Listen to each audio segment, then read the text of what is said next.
పెళ్ళైనా పండగైనా వేడుక ఏదైనా పట్టుచీరల ప్రత్యేక వేదిక వారాహి సిల్క్స్. సుమన్ టీవీ ప్రేక్షకులకు నమస్కారం. ప్రస్తుతం మనతో పాటు ఉన్నారు ఆస్ట్రో యోగం నిర్వాహకులు, ప్రముఖ జ్యోతిష్యులు బ్రహ్మశ్రీ నందిపట్ల శ్రీహరి శర్మ గురువు గారు. మరి వారాహి నవరాత్రులు 9 రోజులు కదండి.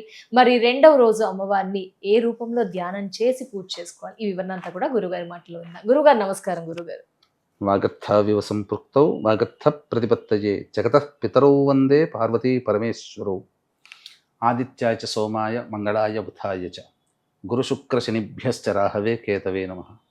శృంగేరి జగద్గురు పీఠాధిపతులకి, కంచి పీఠాధిపతులకి నమస్కారములు తెలియజేసుకుంటూ కార్యక్రమాన్ని ప్రారంభిద్దాం. గురుగారు, మరి వారాహి అమ్మవారిని 2వ రోజు ఏ రూపంలో ధ్యానం చేసి పూజ చేయాలి అంటారు? 2వ రోజు విశిష్టత. తప్పకుండానమ్మా, మనము గత మొదటి రోజుగా 15వ తారీఖు రోజున ఏ విధంగా చేసుకోవాలని తెలియజేశాము. ఈ రోజు 16వ తారీఖు వారాహి నవరాత్రుల్లో 2వ రోజు. వారాహి అమ్మవారి చిత్రపటము కానీ, కలశము కానీ, విగ్రహం కానీ పెట్టుకొని చేసుకునే అలవాటు ఉన్నటువంటి వాళ్ళు ఈరోజు బృహత్ వారాహి అమ్మవారి రూపంలో కొలుచుకోవాలి. లేదా లలిత అమ్మవారి రూపంలో కొలుచుకునేటువంటి వాళ్ళు బ్రాహ్మీదేవి అమ్మవారి రూపంలో కొలుచుకోవాలి. ఇక ఈ అమ్మవారి యొక్క ధ్యానం ఎలా ఉంటుందంటే, ఈ అమ్మవారు సింహవాహనమై ఉంటుంది, చేతిలో కత్తి పట్టుకొని ప్రపంచమంతా తిరిగి వస్తుందట ఈ అమ్మవారు. అక్కడ ప్రపంచమంతా తిరిగి ప్రపంచాన్ని రక్షిస్తుందట. అయితే ఈ అమ్మవారు ఒక్కరిగా పోరాటమ్మ, వెంట 8 మంది దేవతల్ని కలుపుకొని ఈ అమ్మవారు ప్రపంచాన్ని చుట్టుతుందట. అలాగే ఈ అమ్మవారు వశిష్ఠ మహర్షి ప్రకారము ఈ అమ్మవారు మనలో అంటే మానవుడిలో పురుషుడు, స్త్రీ, బాలుడు, బాలిక, వృద్ధులతో సంబంధం లేకుండా ప్రతి మానవుడిలో ఏదో ఒక రూపంలో ఈ అమ్మవారు ఉంటుందట. ఎప్పుడు మనలోనే ఉంటుందట ఈ బృహత్వారాహి అమ్మవారు. ఇక ప్రధానంగా చూసుకున్నట్లయితే విశ్వాన్నే కాపాడగలిగే గొప్ప శక్తి ఈ అమ్మవారి సొంతం. కాబట్టి అంతేకాకుండా ఈ అమ్మవారి దగ్గర అసమానమైనటువంటి శక్తులు ఉంటాయట. అసమానమైన ప్రతిభ కనబర్చారనుకోండి. ఇప్పుడు ఉదాహరణకి ఒక అబ్బాయి ఎన్ని ఎంట్రన్స్లు రాసినా అన్నిట్లో ఫస్ట్ వచ్చి అన్ని ఇంటర్వ్యూలో సెలెక్ట్ అయ్యాడు అనుకోండి, ఆ వ్యక్తికి అసమానమైన ప్రతిభ ఉన్నట్టే కదా. ఇప్పుడు కొంతమంది ఫస్ట్ ఇయర్ లో చిన్న చిన్న మాటలు ఉండగానే అన్ని కంట్రీస్ క్యాపిటల్స్ అన్ని చెప్పేస్తుంటారు. చిన్న చిన్న సంవత్సరంలోనే, చిన్న చిన్న వయసులో. అంటే ఏంటి, అక్కడ అసమానమైన ప్రతిభ ఉంది వాళ్ళ దగ్గర. అటువంటి అసమానమైన ప్రతిభ కనబరచాలంటే ఈ అమ్మవారి యొక్క అనుగ్రహం ఉండాలట. బృహత్వారాహి. ఇక ఈ అమ్మవారిని పూజించడం వల్ల అన్ని ప్రమాదాల నుంచి మనం రక్షింపబడతామట. కాబట్టి వీక్షించే ప్రేక్షకుల్లో ఈ రోజున 2వ రోజున బృహత్వారాహి రూపంలో కొలవడం వల్ల పూజ చేసే వాళ్లే కాకుండా పూజ చేసిన కుటుంబంలోని సభ్యులందరూ కూడా ప్రమాదాల బారి నుంచి రక్షింపబడతారని చెప్పారు. బృహత్తర వారాహి అద్భుతం గురుగారు. మరి ఏ విధంగా ఆ రోజు అమ్మవారిని, 2వ రోజు బృహత్తర వారాహి అమ్మవారిని ఏ పూలతో ఏ నైవేద్యం పెట్టాలి, ఆ వివరణ గురుగారు. తప్పకుండా. అంటే వారాహి అమ్మవారు అంటేనే లక్ష్మీప్రదం. కాబట్టి లక్ష్మికి ఇష్టమైనటువంటి రంగు ఎరుపు రంగు. ఎరుపు రంగు పుష్పాలతో మందార పుష్పాలు, గులాబీ పుష్పాలు అయితే మరీ శ్రేష్టం.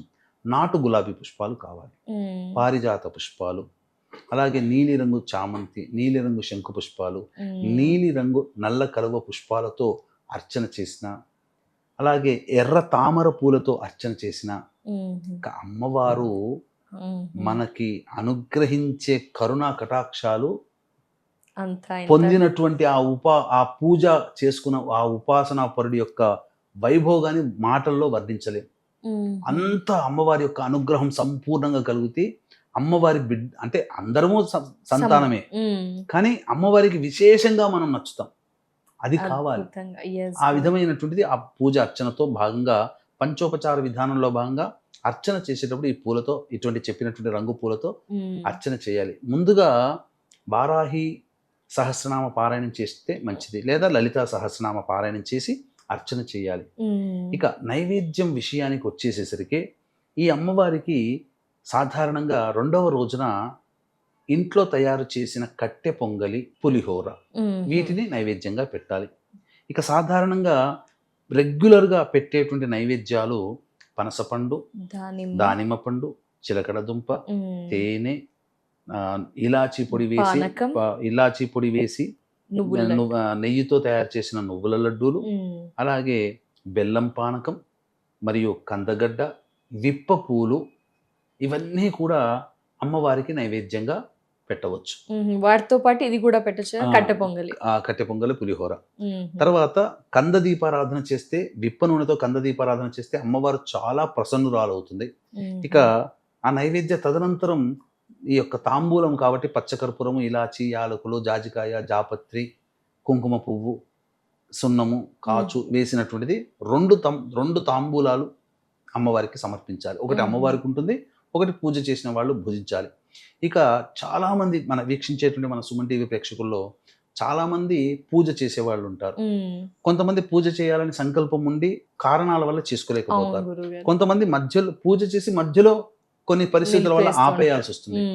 అటువంటి వాళ్ళకి ఈ అమ్మవారి యొక్క అనుగ్రహం, పూజ చేసే వాళ్ళకి కూడా హోమముతోనే అనుగ్రహం వస్తుంది. కాబట్టి శక్తి ఉన్న వాళ్ళు మంచి బ్రాహ్మణులు పెట్టుకుంటారు. పంచకట్టుకున్న ప్రతి వాళ్ళు ఈ వారాహి హోమం చేయలేరు, ఉపాసనా పరులు మాత్రమే చేసేది. కాబట్టి దీన్ని దృష్టిలో పెట్టుకుని మన పీఠమాధ్వర్యంలో ముక్కోటి ఏకాదశి రోజున జూలై 25వ తారీఖు రోజున మన పీఠమాధ్వర్యంలో ఈ యొక్క వారాహి నవరాత్రుల సందర్భంగా ప్రత్యంగిర, బగళాముఖి, రాజశ్యామల, వారాహి, ధూమవతి హోమాదులు జరిపించడం, అలాగే జాతకరీత్యా కలుగు విద్య, వివాహ, ఉద్యోగ, దాంపత్య, అనారోగ్య సమస్యల నివారణకి మేష, మిథున, కర్కాటక, సింహ, కన్య, వృశ్చిక, ధనస్సు, కుంభ, మీన రాశుల్లో జన్మించిన వారికి శత్రు సమస్యలు, కోర్టు సమస్యలు, భూ సమస్యలు, ప్రయోగ బాధలు, ఆర్థిక బాధలు, రుణ బాధలు, రాణి బాక్యలు, వ్యాపారాభివృద్ధికి ఈ వారాహి, బగళాముఖి, రాజశ్యామల, ధూమవతి ఈ యొక్క ప్రత్యంగిర హోమాదులు జరిపించి పూజ చేసిన వారాహి మాల ఇవ్వడం జరుగుతుంది. కాబట్టి ఈ యొక్క వీడియో చూసినప్పుడు అవకాశం ఉంటే ఎప్పుడు వెంబడి నమోదు చేసుకున్నారనుకోండి, ఆ రోజు నుంచి వాళ్ళ గోత్రనామాలతో పూజ జరిపించి ఆ రోజు నుంచి పూజ జరిపించి 25వ తారీఖు నాడు ఆ యొక్క హోమాది కార్యక్రమాలు జరిపించి పంపించడం జరుగుతుంది. కాబట్టి రాత్రి 9 గంటలకు ప్రారంభమవుతుంది. కాబట్టి 25వ తారీఖు రాత్రి 8 గంటల లోపల గోత్రనామాలు నమోదు చేసుకోవచ్చు. గురుగారు, మరి ధూప ప్రియురాలు అమ్మవారు, 2వ రోజు ఎలాంటి ధూపం వేయాలి అంటారు? సాధారణంగా ఏ అమ్మవారికైనా ఒక్కొక్క అమ్మవారికి ఒక్కొక్క విధానం చాలా ప్రీతికరం ఉంటుంది. ఈ వారాహి అమ్మవారికి ధూపము ప్రీతికరం. కాబట్టి ఈ యొక్క వారాహి అమ్మవారికి ఇప్పుడు చెప్పబోయేటువంటి వస్తువులు వీలైతే ఎన్ని దొరికితే అన్ని తెచ్చుకుంటే మంచిది.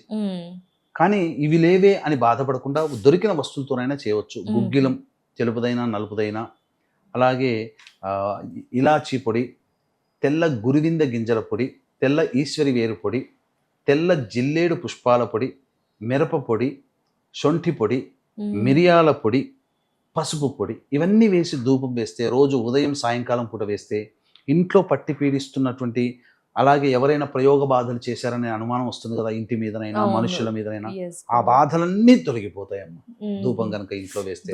అమ్మవారికి ఉదయం సాయంత్రం 2 పూటల చేయాలి. మరి అమ్మవారికి 2వ రోజు ఏ మంత్రం పఠించాలి అంటారు గురుగారు? బృహత్తర వారాహి అమ్మవారి. బృహత్తర కాదమ్మా, బృహత్ వారాహి. బృహత్ వారాహి అమ్మవారి ఈ యొక్క సంబంధించినటువంటి అమ్మవారికి పఠించాల్సినటువంటి మంత్రం.